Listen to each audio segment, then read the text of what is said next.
বন্ধুগণ, আপনারা জানেন আমি শ্রেণী কক্ষে ক্লাস নিই এবং মাঝে মাঝে কিছু ক্লাস আনলক করি, শ্রেণী কক্ষের বাইরেও করি। যেহেতু বয়স হয়েছে, অনেক কিছু ক্লাসে বলা যায়, অনেক কিছু মনে হয় যে জনগণের সাথে শেয়ার করি। আজকে আমার এই লেখাটা, আজকের এই আলোচনাটা যারা টিকটক করে, যারা ইউটিউব এবং ফেসবুকে যারা বিভিন্ন কন্টেন্ট তৈরি করে, যারা ছন্দবদ্ধে কথাগুলা প্রকাশ করে, তাদের জন্য আমার আজকের এই আলোচনা। দেখেন, ছন্দ লিখতে হলে একটা ভাব থাকতে হয়। শিব খান তিনজন মাল্লা, চৌপর দিনবর ধেদুর পাল্লা, এটা একটা আছে। আবার ছন্দ ছাড়াও কিন্তু কিছু স্টাইল আছে।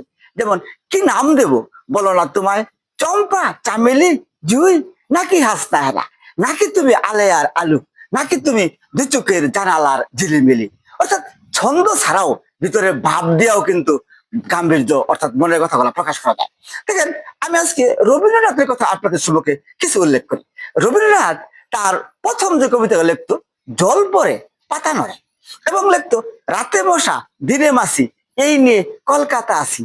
এবং তার সব শেষের কবিতাগুলা একটা হলো, তোমার সৃষ্টির পদ রেখেছো আখির করি, বিচিত্র ছলনা জানি হে ছলনাময়ী।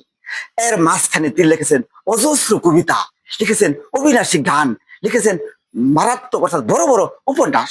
কয়েকটা কবিতা যদি বলি, যখন পড়বে না মোর পায়ের চিহ্ন এই বাটে, আমি বাইব না এই খেয়াতরি এই ঘাটে গো। লিখেছেন আনন্দ দ্বারা বহেছি ভুবনে।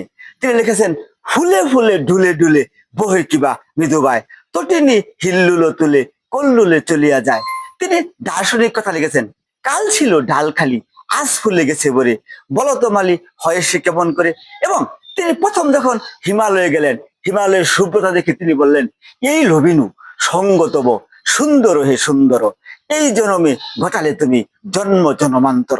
প্রিয় বন্ধুগণ, যারা টিকটক করেন, আমি অনেকে দেখেছি ছন্দ বলে, কিন্তু সেখানে কোনো মাল মশলা নাই। ধরেন একটা যাত্রীবাহী বাসের ড্রাইভার, আপনি কোনো ভালো যাত্রী নাই, তাহলে এই গাড়ির কি লাভ আছে, কি সৌন্দর্য আছে, কি মর্যাদা আছে।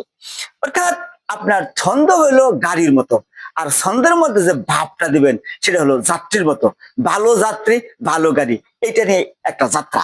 আপনাদের যাত্রা শুভ হোক। ধন্যবাদ।